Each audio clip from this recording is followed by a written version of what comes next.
Good morning, everybody. We wanted to take some time. By the way, this is Scotty and Chris, your mentors. At some point, by the way, I do want to increase the pool of mentors too. You know, like you had said, you wanted to branch out to other times. I think that would be excellent. You know, we become more robust when we widen the field, not just Saturday mornings, but, you know, whatever. So, yeah, if we can convince other mentors to be joining us, I think everybody will benefit from it. So just between you and me, let's keep asking other people to join us as well, even smarter folks. And there are lots of those. In fact, you know who I may try and convince? Kathy Duvall. Ooh. Because she's now at home full time. And I'm like, oh, well, then you don't have to drive to work, do you? So you've got time. So we'll see. We'll see. I think she's got oodles of experience, years and years and years of experience. And I like her attitude. She's a little bit low-key compared to some folks, but she's got the durability that I think will be helpful if we could do it, if we could get her interested in doing this. So anyway, people, I wanted to share with you this notice that I did share on our Facebook page, but I wanted to delve into it a little deeper because this to me is like a gold mine. And a lot of people may overlook it because, you know, they may say, well, I'm looking for a GS-12 in Washington, D.C. And what happens is you focus down, naturally, you focus down on what you think would be your optimal position. And some of these vacancy announcements, like the one we're going to look at here, are much broader than that, including what you're looking for. So that's why you have to go through these announcements. You got to, what's the phrase? You got to throw a wide net and then spend some time reviewing these vacancy announcements to see if it really does match what you are looking for. Don't make your searches so precise that they overlook something very valuable. And I consider this announcement to be very valuable. So let's talk about this. I think everybody may or may not know, but our career field, the federal career field for information technology, IT, government-wide is the 2210 or IT specialist career field. So if you're looking for numbers, it's called GS2210. And I don't even know if it's even listed in here. It's not. It's not. So IT specialist, if you go and look by name and say IT specialist, it will come to, there are no IT specialists outside of the 2210. They're talking about, and I don't think they've done it yet, but they've been talking about a special numbering just for cybersecurity, but I don't think it has emerged yet. I think they're still doing 2210, and then like you see here, info security. So you can search for IT specialist, you can search for infosec, you can search for cybersecurity. There are some of those out there, or you can search for 2210, you know. So go ahead and look for all of those, and they will all work for you. Here is the government agency that's doing the hiring. It's the Nuclear Regulatory Commission. One thing important to note about that, they are headquartered not in Washington, D.C., but in Rockville, Maryland. So when you look at it, you may say, well, I'm looking for D.C. Well, then you would exclude the NRC. The NRC does not have vacancies in D.C., but their headquarters, I don't know if you've seen it, Chris, but it's a big, tall building right off Rockville Pike, literally across the street from the Rockville Metro. So it is beautifully positioned if you commute from within the Washington, D.C. metro area. Anyway, so Nuclear Regulatory Commission, obviously, if it says nuclear, they are going to be doing some pretty serious background checks on you, and you will have to obtain, I believe it's called a Q clearance, but you will need to pass a background check and get some sort of security clearance that is higher than a typical clearance. And I believe, and I'm not quite sure, but I think it's called a Q clearance, and that is specific to the NRC. So the good news is it gets you your background check and a clearance above normal street pedestrians. So it's a good way into the federal job entry career field. It's not as lucrative or as modular and portable as a DoD security clearance, for example, or a State Department or an FBI, or let's see, what are some of the other ones? Oh, Homeland Security. Now, a lot of people may not remember this. Department of Homeland Security actually sprouted, it came into being about 18 years ago after 9/11. And it came directly from the DoD. So just so you know, Homeland Security and DoD clearance systems are very, very closely aligned because they started from the same source. So that's your portability between the two. If you've got a Homeland Security clearance, it'll work well in DoD and vice versa. But this NRC background investigation, it'll work best for just getting you started, all right, if you get it. Now, let's take a look at this one because, again, I think this one is, if you don't apply for this one, you're not really interested in the career field, honestly. So it says open and closing dates. This is a 6-month window, okay, from this week, in fact, this week through March of 2022. That tells you that they are casting a very wide net. They're trying to get as many applications on file as they can. And then when they have a vacancy within the NRC, they don't have to announce it again. They already have a pool of applicants, hopefully including you, that you can, put in your application and they can say, we're keeping it on file. So they have a vacancy, they pull out their file and they start making phone calls. Are you still interested? Are you still interested? Are you still interested? So, important for you to know. Also, in the announcement, I'm not sure exactly where, here it is. Applicants may be periodically referred to selecting officials both during the open period and for up to 90 days after the closing date of the vacancy. That means that your application will be live until June of 2022 for any vacancies that the NRC has in cybersecurity, information security.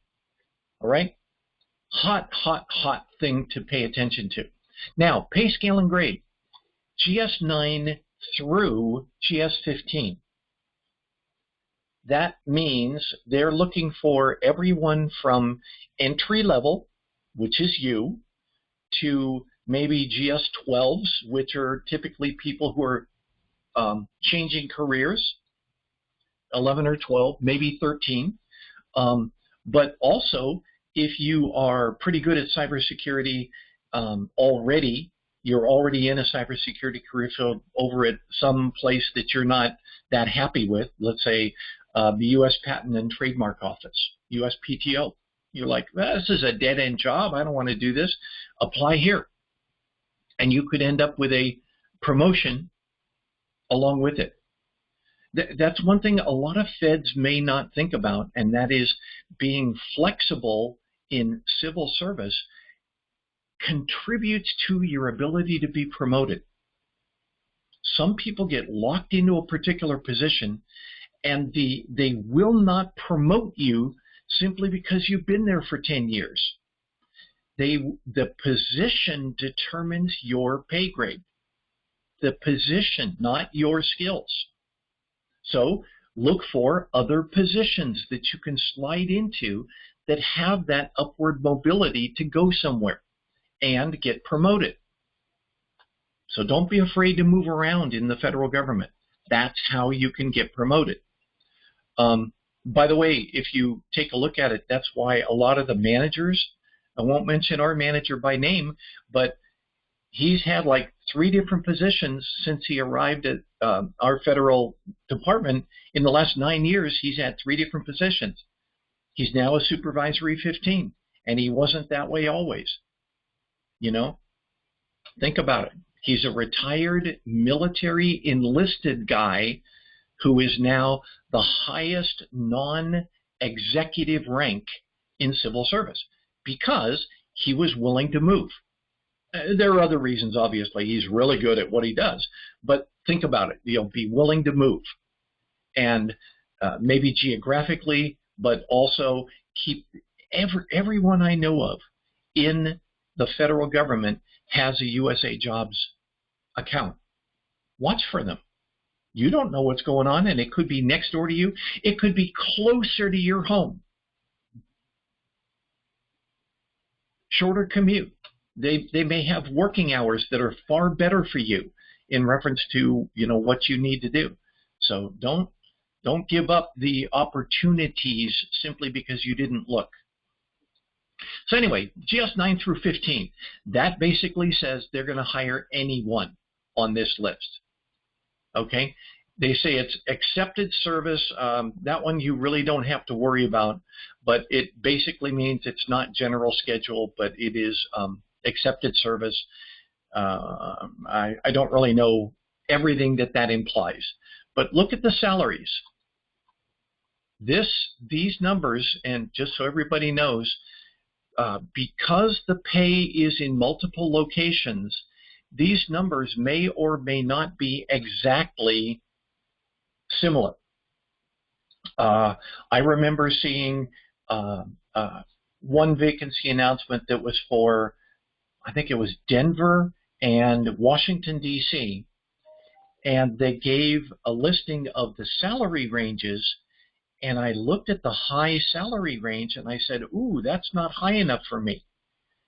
But then I went down and looked into it, and the numbers that showed on salary did not include locality adjustments. And oh, by the way, in DC, I think the locality adjustment is something like 31%. So you have the high salary plus 31%. Oh, well, that fits well into what I'm thinking about. So you've got to do your research on these. This may or may not be a solid number. So don't get lost thinking about this. Do your research. And you can find this by going to what's called, type in Google, OPM locality, and you'll find it. Locality pay tables. And another thing a lot of people don't recognize is some of these are based on states, but some go down to the county or even city level. For example, there's Baltimore City and there's Baltimore County when they're doing certain pay scales. Baltimore City and Baltimore County are considered as 2 different geographic areas when you are looking at pay scales. So again, do your research. Go to locality, look at the localities, and make sure. I think in some cases you can even enter your city and they'll tell you what locality tables it fits into. Okay, so you got to be smart enough to do your research on this.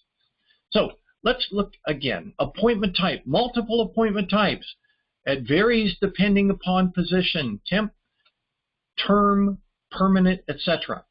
In other words, they're going to use this for everything. What are the work schedules? Could be full-time, part-time, intermittent, etc., etc. That basically means they're going to use this for all their hiring, unless they choose not to. They are filling this monstrous pool of vacancies, and it's like a bingo game, you know. B17, you win, they select you, you know, it's that simple. So locations, it says few vacancies. Now, it's important for you to note this, where it says few vacancies. They are not allowed to say that unless it's more than one. If it's one vacancy, they have to say so. So when they say few vacancies, they anticipate more than one vacancy at each one of these 4 locations. That's more than 8 vacancies. And I presume the one in Rockville, being their headquarters, is going to be far more than 2. But they don't know, because this could be over the next 9 months. They don't know what vacancies they're going to have, but they're certain they're going to have more than 1. All right? Also, this one. This is very rare to see. They may pay relocation for you. So, for example, let's say you're in Washington, D.C., but this thing comes up, King of Prussia, Pennsylvania. Ooh, you got family up there. You are wanting to move back to King of Prussia area anyway. They may pay for you to go. You get hired and they transfer you that government expense. Hot stuff, okay? So watch for those sorts of things. All right, so now this says direct hire authority. Chris and I were talking about this before I started the recording. Direct hire authority is something you should always watch for. There are certain legislative requirements that say, for example, if you have a whole pool of people and they all look to be technically capable of doing the job, technically, that means they meet the minimum, then the federal government has certain hiring programs that say you must hire a what's it called, indigenous personnel, like American Indian or Alaskan Native. You must hire disabled veterans. You must hire displaced federal employees who were in one place, but then they were reduced. Their positions were eliminated. They're called displaced federal employees. And in some cases, even military spouses are subject to hiring preference over normal human beings. Well, when they say direct hire authority, that means they can, given certain circumstances, bypass all of those and say, yeah, I've got this, you know, Alaskan Native, I've got this disabled veteran, I've got this military spouse, I've got this displaced Fed, but I've got this person whose resume matches beautifully, and they interviewed like an absolute champ. And I know they've got the ambition, they've got the interest, they've already got the mindset. Remember, that's what we're trying to teach you here, that mindset to have over these other groups. Direct hire authority means they can reach through all of those people and grab you without any sort of audit or investigation or anything. Direct hire authority means that they have authority to hire who they believe is the best pick for the job. And we're training you to be the best pick for the job. Okay? So the important thing is to, you know, make sure that your search terms are very wide and you watch for things like this. And by the way, you know, don't be afraid of not hearing back from them. The federal government is not good at notifying everybody that applied, because they get a vacancy announcement and they get hundreds, sometimes thousands of resumes or applications. So just be aware. The HR function within the federal government is not as good as what you might see in some major employers out in the industry. They're not as good. You could go, and I still have some applications that I put out there years ago, and it still says, you know, we'll let you know. You know, the people that put that there are probably old and retired, but, you know, don't worry about it. When they say, we'll let you know, don't bank on it in the federal government. And like it says, we're expecting a large number of applicants.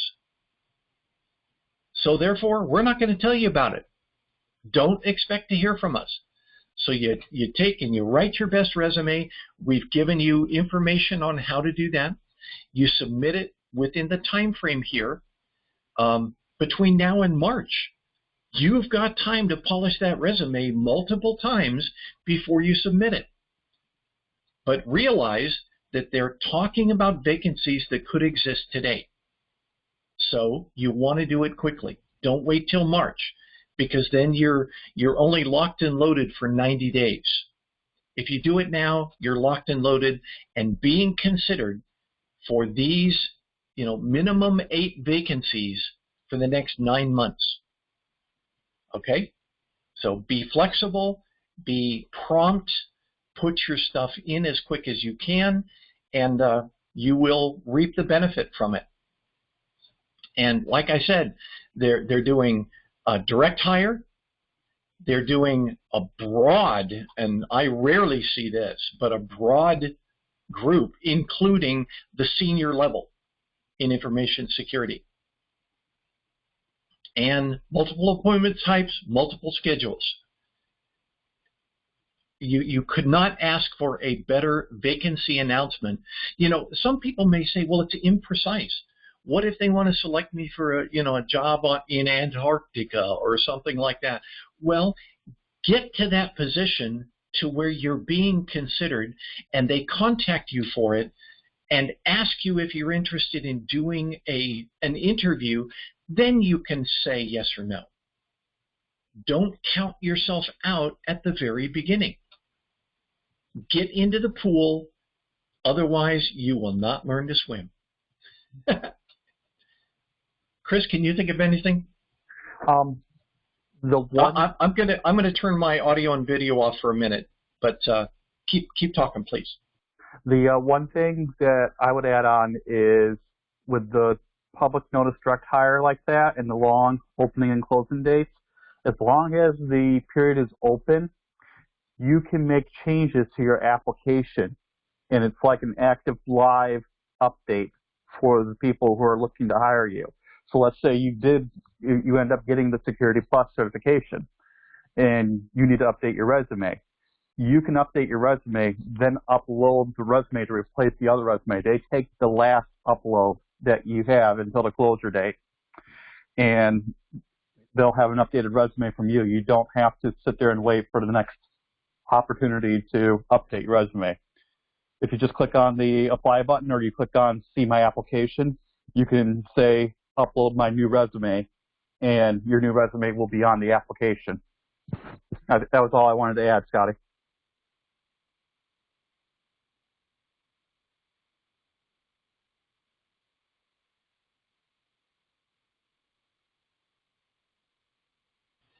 And to avoid the awkward pause, I think Scotty is doing something. Oh, nope, he's back.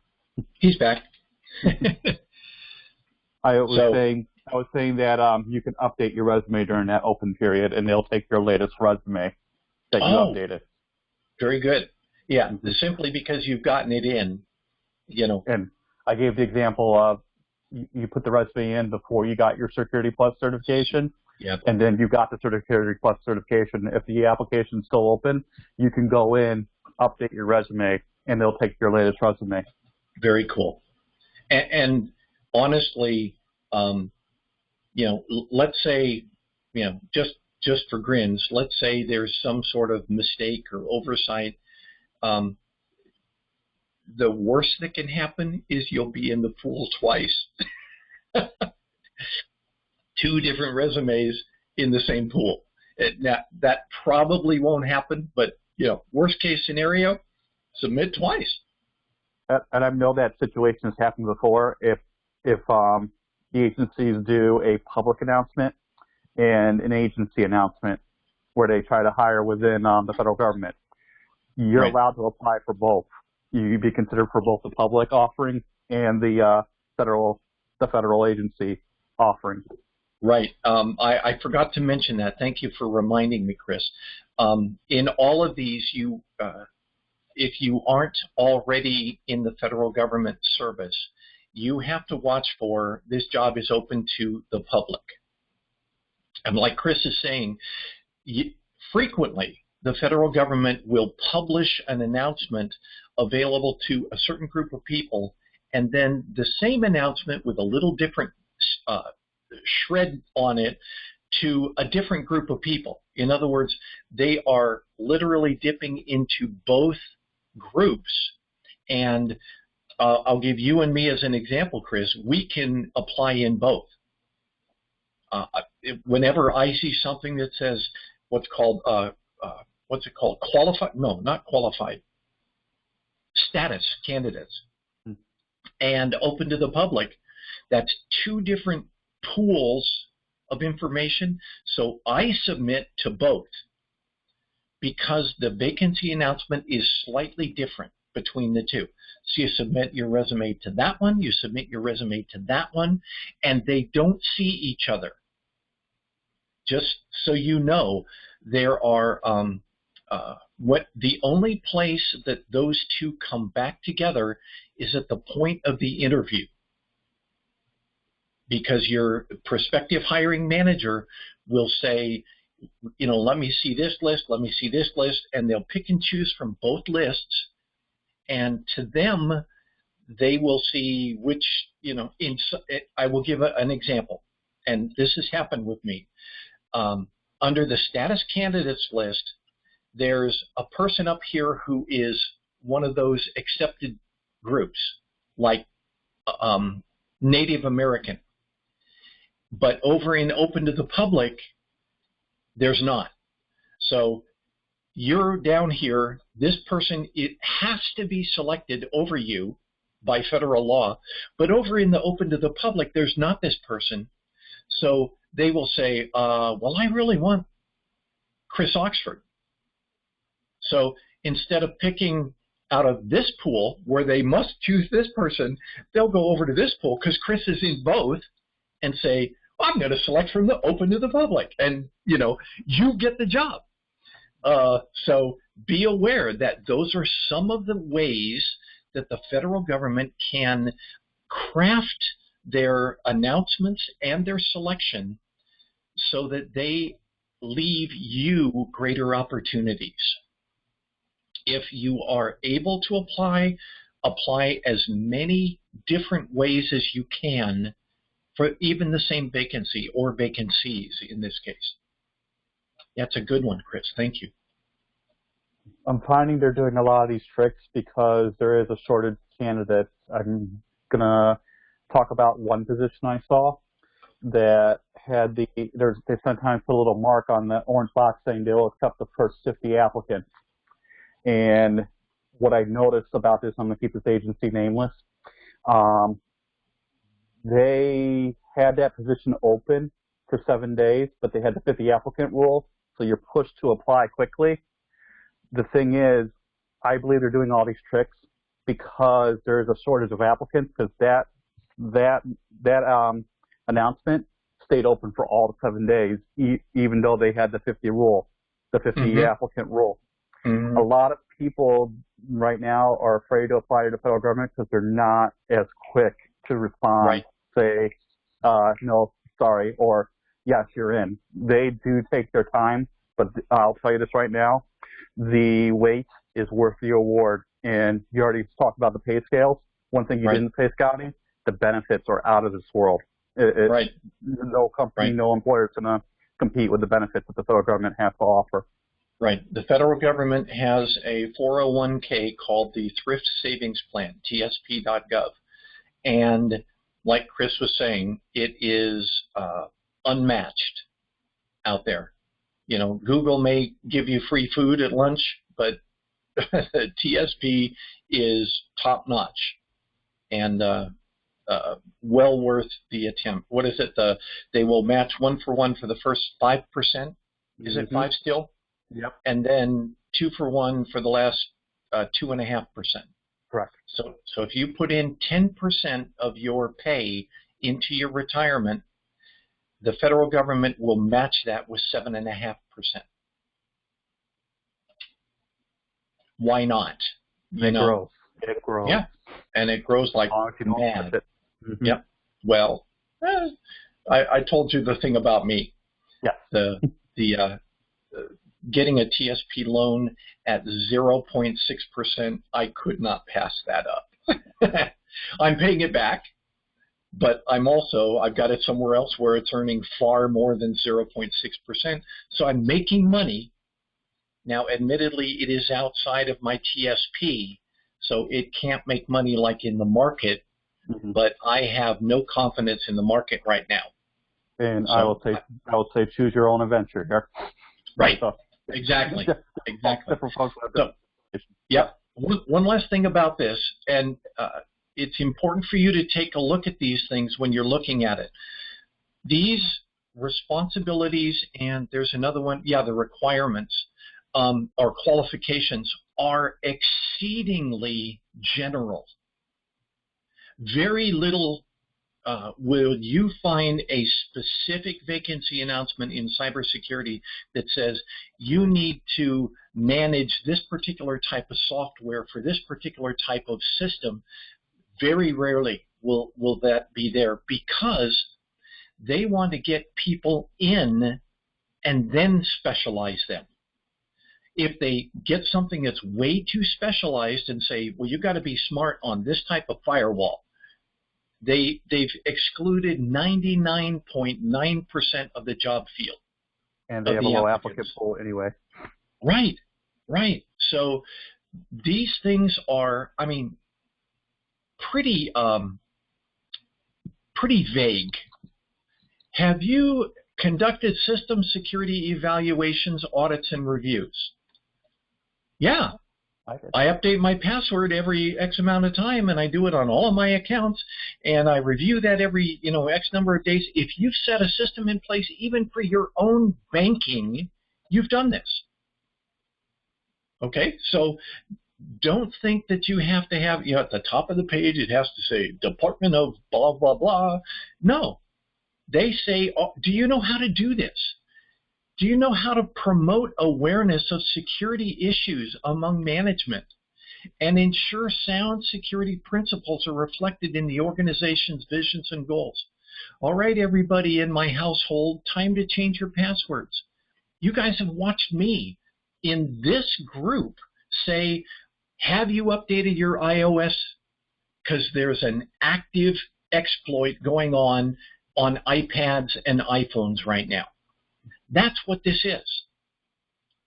They may use fancy words, but that's what they're talking about. And your mindset, and that's why we're talking about this, we're teaching you how to think like a security specialist. That's all. So don't get lost in this and say, well, I haven't developed policies and procedures. I'll bet you have. You just you haven't thought about it. So don't get lost in all of this. Okay, I'm sorry, go ahead. This responsibility list is their purple unicorn. They want the perfect person is this. Now, that being said, if you don't fit all that, as Scotty says, don't feel glum that you're not going to apply. If you can meet some of these, I'll say, I'm going to overestimate and say 50% of these, you're fine. I think what you should be more concerned about is the qualifications. Yep. Keep going. Yep. You're next, Scotty. Yep, you're right. So down here under qualifications, it says experience required. This is so funny. We see this over and over and over again. What is the experience required? Well, let's go up to GS-12. You got to show that you have attention to detail. You got to show that you're good at customer service. You got to show that you're good at oral communication, and you got to show you're good at problem solving. What does that have to do with cybersecurity? Nothing at all. They're looking for people that have the mindset, that have the discipline already in what they do. I can say I'm a cybersecurity mentor. That doesn't fit into anybody's viewpoint here, but it does demonstrate both the attitude and the perseverance to be successful in this career field. So, don't sell yourself short. These things are incredibly vague and incredibly generic. Now, just in case somebody is thinking about it and saying, well, let me try and see if I can do an educational substitution. In most cases these days, the educational substitution is not very good. And let me give you an example, because it says right here, for a GS9, this says GG, but they copied and pasted it from somewhere else. A master's degree for a GS9, PhD for a GS11. Okay, so those are hard to come by. Mm-hmm. So don't think that your education experience will get you much farther in the federal government to get in the door. However, I know specifically when it came down to me when they were hiring, and I remember the CIO himself when I was in the interview, the CIO, the deputy CIO, and the director of programs. And we were getting right to the very, very end of the interview. And he asked the magic question. Chris, what's the magic question? Why should we select you? Why should we hire you? What's so special about you? Man, that's when your elevator pitch needs to be polished and ready to go. Practice that in front of a mirror. Why should I hire you? Well, let me tell you. And that's exactly what I did. And I finished that whole thing. And I said, well, I've done this, I've helped these people, I've improved these programs, just, down the list. And then right at the very end, my last sentence was 3 degrees, 6 certifications. Why would you not hire me? And, a week later, hi, this is HR. You've been selected. So all of these things add up. And when I say 3 degrees, that includes my associate degree from, 1980. Doesn't matter. I have a degree, associate's degree. And it was in applied management from a business school. So half of my degree was accounting. Big deal. It's a degree. That's one other thing, and I'm sort of going off topic here. When they talk about degrees, nobody in the federal government is going to say, do you have a bachelor's degree from an Ivy League school? Or do you have a bachelor's degree from Carnegie Mellon? Or what's that other one? Well, anyway, do you have a degree from X institution or from this type of school, which I consider to be better? No. They say, do you have a degree? Yes or no. So don't ever think that your community college education is going to work out worse for you. It doesn't matter. They're going to ask, do you have a degree? Nobody asks where my degrees came from. Let's see, I've got a associates from the National College, which used to be a business school. I've got a Bachelor of Science degree from Strayer University in Computer Information Systems, summa cum laude, by the way. And you make sure to put that in there, a degree with honors. And I've got an MBA from American Intercontinental University Online, 100% online MBA. And I got it in 2006, 14 years ago. Doesn't matter. 3 degrees. I walk in and I say, I got 3 degrees. Who else can say that? If you want to differentiate yourself, 3 degrees, well, at that time, 6 certifications. Why would you not hire me?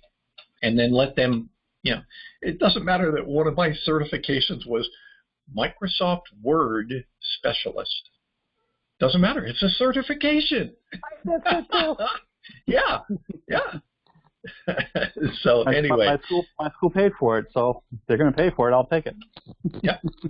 Just be aware that when you get into your interview, you can craft how the discussion goes. They may look at you, and you know Gundeep. Our CIO, he rarely smiles. He's like this all the time, but he's a great guy. He's tremendous. When you can talk to him, the man has all sorts of vision. A couple of years ago, he used to walk up and down the hallways going, #no more passwords. And that was his vision. We've got to get to multi-factor authentication as quick as we can. So his phrase was, #no more passwords. That is a tremendous vision, And of course, you look at it and go, holy smokes, we're not going to get there anytime soon. Doesn't matter. #no more passwords. That's the CIO's vision. By the way, that was the federal CIO's vision as well. Mm-hmm. Because of Petya and not Petya. All of the ransomware that hit the federal government. Mm-hmm. So anyway, that's all I have for this morning. Chris, did you have anything? What else? USAJOBS is not the only place to find, and I'll make this my homework this week. Mm-hmm. Mm-hmm. I like to find other agencies that don't necessarily use USAJOBS. For example, the Black Building on Route 32 in Maryland, that's no such agency. They will. Right. They have a separate application process that's not in USAJOBS. Right. There are government agencies out there, and there's a GovLoop article or another article from a government newsletter that actually lists all the agencies that don't use USAJOBS. So this is not the entire federal government when you look at USAJOBS. Right. They are strongly encouraged to use USAJOBS. Strongly encouraged. And by the way, USAJOBS is provided free of charge to them. Right. So if they choose to not use it, there is a particular reason, and in some cases, that reason could be an exceedingly high security clearance process. Right. In other words, it's going to take a year to get you into the position anyway. Mm-hmm. So yeah, again, good point. Patience worth the reward in the end. Right. Mm-hmm. And one other one that you may not have thought about, but you've seen this in TV and movies in today's, let's just say, movies or whatever. Whenever somebody is, and I'll use Jack Ryan as the example in, Clear and Present Danger and all those sorts of things. When Jack Ryan is asked, who do you work for? Who does he say he works for? Do you remember? Oh, yeah, no. I haven't seen that movie. State Department. State Department. But he's actually employed by the CIA. The reason is CIA are required to not tell anybody about their employment. My wife went through some interviews for this and was considered for a vacancy, and they basically said, you can't tell your husband anything. You can't tell him anything. I remember reading an application or a announcement for CIA saying that if you do apply for the CIA, you are not to tell anyone that you applied to the CIA. You have to keep it down. That's right. You are required to lie if you're asked directly. And in the Jack Ryan movies at one point, it was Patriot Games. The guy was in a British court. And the guy said, are you now or have you ever been under the employ of the United States Central Intelligence Agency? And Harrison Ford stood there and went, no. Because you're not allowed to say you work for some of these agencies. You're not allowed to say it. So they can't say, I work for the CIA. They have to say, I work for the government or whatever. you know. So that's why you hear State Department. Yeah, State Department. What? State Department sends people overseas. So there you go. I work for the State Department. You work in the embassy. Yeah. But your paycheck doesn't say State Department on it. So yeah, good one. Okay, fun stuff. Thank you, Chris. I really appreciate it, and we will see everybody next week. Again, if you've heard this a million times, but it really means something to us. If you think there's value in this, please share this information. Even if you're not doing it, you help us to get the word out to people. We want people to get hired. We want people to get these great jobs. But if people aren't listening, they're missing the opportunities. So please share. Like, subscribe, and share. So, all right. Thanks, everybody.